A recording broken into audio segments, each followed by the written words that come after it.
हरे कृष्णा। पौष मास के इस प्रातःकाल बेला में आप सबका स्वागत है।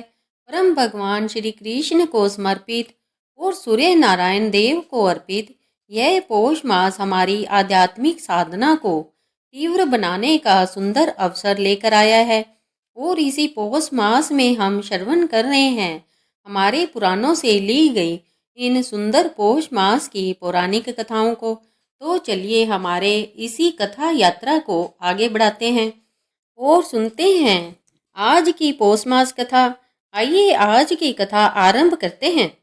हमारी इस कथा श्रृंखला की पिछली कड़ी में हमने सुना था कि किस प्रकार इंद्रदेव शुक्ला के शुद्ध भाव को समझकर कामदेव से कहते हैं कि उन्हें सती स्त्री के साथ युद्ध नहीं करना चाहिए और उन्हें वापिस चले जाना चाहिए।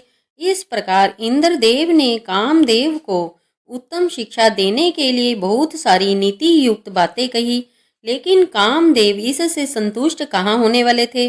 उन्हें तो शुक्ला की अग्नि परीक्षा लेनी थी। इसलिए उन्होंने कहा, हे देवराज, मैं तो आपके ही आदेश से यहाँ आया था। अब आप धैर्य, प्रेम और पुरुषार्थ का त्याग कर कर ऐसी पौरुषहीनता वाली बातें क्यों कर रहे हैं? कायर मत बनिए। पूर्व काल में मैंने जिन जिन देवताओं, दानवों, ऋषियों और तपस्याओं में लगे हुए मुनीश्वरों को परास्त किया है, वे सब मेरा उपहास करते हुए मुझे कहेंगे कि अरे यह कामदेव तो बड़ा डरपोक निकला। एक साधारण स्त्री ने इसे क्षण भर में परास्त कर दिया। इसलिए मैं अपने सम्मान रूपी धन की रक्षा करूंगा और आपके साथ चलकर इस सती के तेज, बल और धैर्य का नाश करूंगा। इस प्रकार देवराज इंद्र को किसी प्रकार समझा बुझाकर कामदेव ने फिर से पुष्प युक्त धनुष और बाण अपने हाथ में ले लिए और अपने सामने खड़ी हुई अपनी सखी क्रीड़ा से कहा, हे प्रिय, तुम माया बनकर वैश्य पत्नी शुक्ला के पास जाओ। वह अत्यंत पुण्यवती, सत्य में स्थित और धर्म का ज्ञान रखने वाली है। यहाँ से जाकर तुम मेरी सहायता के लिए उत्तम से उत्तम कार्य करो। तत्पश्चात कामदेव ने उनके पास खड़ी हुई प्रीति से कहा, तुम्हें भी मेरी सहायता के लिए उत्तम कार्य करना होगा। तुम अपनी मधुर बातों से शुक्ला को वश में करने का प्रयास करो। इस प्रकार अपने अपने कार्य में लगे हुए वायु इत्यादि के साथ सभी व्यक्तियों को भेजकर कामदेव ने उस महासती को मोहित करने के लिए इंद्र के साथ पुनः प्रयास किया। शुक्ला का सतीत्व नष्ट करने के उद्देश्य से जब देवराज इंद्र और कामदेव प्रस्थित हुए, तब सत्य ने धर्म से कहा, हे महाप्राज्ञ, धर्म, कामदेव की जो चेष्टा हो रही है, जरा उसे देखिए। मैंने आपके अपने और महात्मा पुण्य के लिए जो स्थान बनाया था, उसे यह सब नष्ट करना चाहते हैं। दुष्ट आत्मा कामदेव हमारा शत्रु है, इसमें कोई संदेह नहीं। सदाचारी पति, तपस्वी ब्राह्मण और पतिव्रता पत्नी, यह तीन मेरे निवास स्थान है, जहाँ मेरी वृद्धि होती है, जहाँ मैं पुष्ट और संतुष्ट रहता हूँ, वहीं पर तुम्हारा भी निवास है। श्रद्धा के साथ पुण्य भी वहाँ आकर क्रीड़ा करते हैं। मेरे शांति युक्त मंदिर में क्षमा का भी आगमन होता है। जहाँ मैं रहता हूँ, यानी कि जहाँ धर्म रहता है, वहीं संतोष, इंद्रिय संयम, दया, प्रेम, प्रज्ञा, लोभहीनता और गुण भी निवास करते हैं। वहीं पवित्र भाव भी आता है और यह सभी सत्य के बंधु बांधव है। हे धर्म, चोरी ना करना, अहिंसा, सहनशीलता और बुद्धि, यह सब मेरे ही घर में आकर धन्य होते हैं। मोक्ष मार्ग को प्रकाशित करने वाले ज्ञान और उदारता आदि से युक्त होकर सभी व्यक्तियों के साथ मैं धर्मात्मा पुरुषों और सती स्त्रियों के अंदर निवास करता हूँ। यह जितने भी साधु महात्मा हैं, वे सब मेरे ग्रह के समान हैं। इन सब के अंदर मैं अपने कुटुंबियों के साथ वास करता हूँ। कुरुकुल वैश्य की प्रियतमा पत्नी मंगलमय शुक्ला भी मेरा उत्तम ग्रह है, लेकिन आज यह पापी कामदेव इसे भी जला डालने को उद्यत हो रहा है। यह बलवान इंद्र भी कामदेव का साथ दे रहे हैं। कामदेव की ऐसी हरकतों से अहिल्या का संग करने पर एक बार जो हानि उठानी पड़ी है, उस प्राचीन घटना का भी इंद्र को स्मरण नहीं रहा है। सती के सतीत्व का नाश करने से ही इसे महान दुख में पड़कर श्राप का उपभोग करना पड़ा था। लेकिन फिर भी आज फिर एक बार वह कामदेव के साथ यहाँ पर आकर धर्मचारिणी इस क्रूकल पत्नी शुक्ला का अपहरण करने के लिए उतारू हो रहे हैं। यह सब सुनकर धर्म ने कहा, हे सत्य, मैं काम का तेज कम कर दूंगा। मैं यदि चाहूं तो उसकी मृत्यु का भी कारण उपस्थित कर सकता हूँ, और मैंने एक ऐसा उपाय सोच लिया है जिससे यह काम आज ही भाग खड़ा होगा। यह महाप्रज्ञा पक्षिणी का स्वरूप धारण कर कर शुक्ला के घर जाएगी और अपने मंगलमय शब्द से उसको स्वामी के शुभ आगमन की सूचना देगी। धर्म द्वारा भेजने से प्रज्ञा शुक्ला के घर में गई और वहां मंगलजनक शब्द का उच्चारण किया। शुक्ला ने धूप गंध आदि के द्वारा उसका समादर और पूजन किया और सुयोग्य ब्राह्मण को बुलाकर इस शकुन का क्या तात्पर्य है वह पूछा। तब ब्राह्मण ने कहा, हे बद्रे, यह शकुन तुम्हारे स्वामी के शुभ आगमन की सूचना दे रहा है। वे 7 दिन से पहले पहले यहाँ अवश्य आ जाएंगे, इसमें अंतर नहीं हो सकता। ब्राह्मण देव का यह सुंदर वचन सुनकर शुक्ला अत्यंत प्रसन्न हुई। इधर कामदेव की भेजी हुई क्रीड़ा सती स्त्री का रूप धारण कर कर उस सुंदरी पतिव्रता के घर गई। उस रूपवती नारी को देखकर शुक्ला ने आदर युक्त वचन कहा, उसका सम्मान किया और इस प्रकार शुक्ला द्वारा पूजित होकर क्रीड़ा मुस्कुराती हुई बातचीत करने लगी। उसका माया में वचन विश्व को मोहित करने वाला था। यह सब सुनने पर सत्य और विश्वास के योग्य जान पड़ता था। तब क्रीड़ा ने कहा, हे देवी, मेरे स्वामी बड़े बलवान, गुणज्ञ, धीर और पुण्य आत्मा हैं, लेकिन मुझे छोड़कर न जाने कहाँ चले गए हैं। वे मेरे पूर्व जन्म के कर्मों का फल है जो आज इस रूप में सामने आया है। मैं कैसी मंदभागिनी हूँ। हे महाभाग्य, नारियों के लिए रूप, सौभाग्य, श्रृंगार, सुख और संपत्ति सब कुछ पति ही होता है। पतिव्रता शुक्ला ने क्रीड़ा की यह सारी बातें सुनी। उसे विश्वास हो गया कि यह सब कुछ इस दुखिनी नारी के हृदय का सच्चा भाव था। वह उसके दुख से दुखी हो गई और अपनी बातें भी उसे बताने लगी। उसने पहले का अपना सारा वृतांत कह सुनाया। इस प्रकार अपने दुख सुख की बात बताकर मनस्वी शुक्ला चुप हो गई। तब क्रीड़ा ने उस पतिव्रता को सांत्वना देते हुए समझाया और उसके बाद एक दिन उसने शुक्ला से कहा, हे सखी, देखो, वहाँ सामने बड़ा सुंदर वन दिखाई दे रहा है। अनेकों दिव्य वृक्ष उसकी शोभा बढ़ा रहे हैं। वहाँ एक परम पवित्र पाप नाशक तीर्थ भी है। चलो हम दोनों वहाँ जाकर पुण्य संचय करते हैं। यह सुनकर शुक्ला उस माया में स्त्री के साथ वहाँ जाने के लिए तैयार हो गई। उसने वन में प्रवेश कर कर देखा तो उसे ऐसा लग रहा था जैसे वह नंदन वन की शोभा में आ गई हो। चारों ओर फूल खिले हुए थे।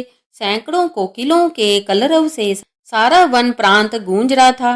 माधवी, लता और माधव ने उस उपवन की शोभा को परिपूर्ण बनाया था। शुक्ला को मोहित करने के लिए उसकी सृष्टि की गई थी। उसने क्रीड़ा के साथ सबके मन को भाने वाले उस वन में घूम घूम कर अनेकों दिव्य कौतुक देखे और इसी समय रति के साथ कामदेव और देवराज इंद्र वहां आ पहुंचे। उस संपूर्ण भोगों के अधिपति होकर भी वह काम क्रीड़ा के लिए व्यग्र थे। और तब इंद्र ने कामदेव को पुकारते हुए कहा, लो, यह शुक्ला आ गई और क्रीड़ा के आगे खड़ी है। अब इस महाभागा सती पर प्रहार करो। तब कामदेव ने कहा, हे सहस्त्रलोचन, लीला और चातुर्य से युक्त अपने दिव्य स्वरूप को प्रकट कीजिए, जिसका आश्रय लेकर मैं इसके ऊपर अपने 5 बाणों का प्रहार करूंगा। त्रिशूलधारी महादेव ने मेरे रूप को पहले ही हर लिया है। मेरा शरीर तो है ही नहीं। जब मैं किसी नारी को अपने बाणों का निशाना बनाना चाहता हूँ, उस समय पुरुष के शरीर का आश्रय लेकर अपने रूप को प्रकट करता हूँ। इसी प्रकार पुरुष पर प्रहार करने के लिए मैं नारी देह का आश्रय लेता हूँ। पुरुष जब पहले पहल किसी सुंदरी नारी को देखकर बारंबार उसका चिंतन करता है, तब मैं चुपके से उसके अंदर घुसकर उसे उन्मत्त बना देता हूँ। स्मरण और चिंतन से मेरा प्रादुर्भाव होता है, इसलिए मेरा नाम स्मर्ग यह भी है। आज मैं आपके रूप का आश्रय लूंगा और आज इस नारी को अपनी इच्छा अनुसार नचाऊंगा। इस प्रकार कहकर कामदेव इंद्र के शरीर में घुस गए। पुण्य में क्रूकल पत्नी सती शुक्ला को घायल करने के लिए हाथ में वाण लेकर उत्कंठापूर्वक अवसर की प्रतीक्षा करने लगे और वे उसके नेत्रों को ही लक्ष्य बनाए हुए थे। क्रीड़ा की प्रेरणा से उस सुंदर वन में गई हुई वैश्य पत्नी शुक्ला ने पूछा, हे सखी, यह मनोरम दिव्य वन किसका है? तब क्रीड़ा ने कहा, यह स्वभाव सिद्ध दिव्य गुणों से युक्त सारा वन कामदेव का है। तुम भली भांति इसका निरीक्षण करो। दुरात्मा कामदेव की यह चेष्टा देखकर सुंदरी शुक्ला ने वायु के द्वारा लाई हुई वहां के फूलों की सुगंध को नहीं ग्रहण किया। उस सती ने वहां के रसों का भी आस्वादन नहीं किया और यह देखकर कामदेव का मित्र बसंत लज्जित हो गया। तत्पश्चात कामदेव की पत्नी रति प्रीति को साथ लेकर आई और शुक्ला से हंसकर कहने लगी, हे भद्रे, तुम्हारा कल्याण हो, मैं तुम्हारा स्वागत करती हूँ। तुम रति और प्रीति के साथ यहाँ रमन करो। तब शुक्ला ने जवाब देते हुए कहा, जहाँ मेरे स्वामी है वहीं मैं भी हूँ। मैं सदा पति के साथ रहती हूँ। मेरा काम, मेरी प्रीति सब वही है। यह शरीर तो निराश्रय है, छाया मात्र है। यह सुनकर रति और प्रीति दोनों लज्जित हो गए और महाबली काम के पास जाकर कहने लगे, हे महाप्राज्ञ, अब आप अपना पुरुषार्थ छोड़ दीजिए। इस नारी को जीतना कठिन है। यह महाभागा पतिव्रता सदैव अपने पति की ही कामना रखती है। यह सुनकर कामदेव ने कहा, जब यह इंद्र के रूप को देखेगी उस समय मैं अवश्य इसे घायल करूंगा। तत्पश्चात देवराज इंद्र परम सुंदर दिव्य भेष धारण कर कर रति के पीछे पीछे चले। उनकी गति में अत्यंत ललित विलास दृष्टिगोचर हो रहा था। हर प्रकार के आभूषण उनकी शोभा बढ़ा रहे थे। दिव्य गंध से सुसज्जित होकर वे पतिव्रता शुक्ला के पास आए और उनसे कहने लगे, हे भद्रे, मैंने पहले तुम्हारे सामने एक दूती भेजी थी और फिर प्रीति को रवाना किया। मेरी प्रार्थना को तुम क्यों नहीं मान लेती हो? मैं स्वयं तुम्हारे पास आया हूँ, मुझे स्वीकार करो। देवराज इंद्र की बातें सुनकर शुक्ला ने कहा, मेरे स्वामी के महात्मा पुत्र मेरी रक्षा कर रहे हैं, यानी सत्य और धर्म, मुझे किसी का भय नहीं है। अनेक शूरवीर पुरुष सर्वत्र मेरी रक्षा के लिए उद्यत रहते हैं। जब तक मेरे नेत्र खुले रहते हैं तब तक मैं निरंतर पति के ही कार्य में लगी रहती हूँ। अब कौन है जो मृत्यु का भी भय छोड़कर मेरे पास आए हैं? तब इंद्र ने कहा, तुमने अपने स्वामी के जिन शूरवीर पुत्रों की चर्चा की है उन्हें मेरे सामने प्रकट करो, मैं कैसे उन्हें देख सकूंगा? तब शुक्ला ने कहा, इंद्रिय संयम के विभिन्न गुणों द्वारा उत्तम धर्म सदा मेरी रक्षा करता है। वह देखो, शांति और क्षमा के साथ सत्य मेरे सामने उपस्थित है। महाबली सत्य बड़े यशस्वी है, वे कभी मेरा त्याग नहीं करते और इस प्रकार धर्म आदि रक्षक सदैव मेरी देखभाल करते हैं। फिर क्यों आप बलपूर्वक मुझे प्राप्त करना चाहते हैं? आप कौन हैं जो निडर होकर इस दूती के साथ आए हैं? मैं नित्य सुरक्षित हूँ, इंद्रिय संयम और मनोनिग्रह में तत्पर रहती हूँ। साक्षात शशिपति इंद्र भी मुझे जीतने की शक्ति नहीं रखते। अगर महापराक्रमी कामदेव भी आ जाए तो भी मुझे कोई परवाह नहीं, क्योंकि मैं अनायास ही सतीत्व रूपी कवच से सुरक्षित हूँ। दूर हटो, भाग जाओ, मेरे सामने मत खड़े रहो, और अगर मना करने पर भी खड़े रहोगे तो जल कर भस्म हो जाओगे। मेरे स्वामी की अनुपस्थिति में अगर तुम मेरे शरीर पर दृष्टि डालोगे तो जैसे आग सूखी लकड़ी को जला देती है, उसी प्रकार मैं तुम्हें भी भस्म कर डालूंगी। जब शुक्ला ने यह सब कुछ कहा तो उस सती के भयंकर श्राप से डर कर व्याकुल होकर इंद्रराज के साथ सब लोग वहां से भाग गए। इंद्र इत्यादि ने अपने अपने लोकों की राह पकड़ ली और सबके चले जाने पर पुण्य में पतिव्रता शुक्ला अपने पति का ध्यान करती हुई अपने घर लौट आई। वह घर पुण्य में था, वहाँ सब तीर्थ निवास करते थे, संपूर्ण यज्ञों की वहाँ उपस्थिति थी और वह फिर से अपने घर में आकर रहने लगी। और उसके बाद उसके पुण्य प्रभाव से एक चमत्कार हुआ, और वह क्या था वह हम सुनेंगे हमारी इसी पौष मास कथा श्रृंखला की अगली कड़ी में। उसे सुनने के लिए आपके अपने चैनल त्योहार गाइड को याद से सब्सक्राइब कर कर रख लीजिए, नोटिफिकेशन ऑन रखिए, और हम आपसे मिलेंगे बहुत जल्द कल प्रातः काल एक नई कथा के साथ। हरे कृष्णा हरे कृष्णा हरे कृष्णा।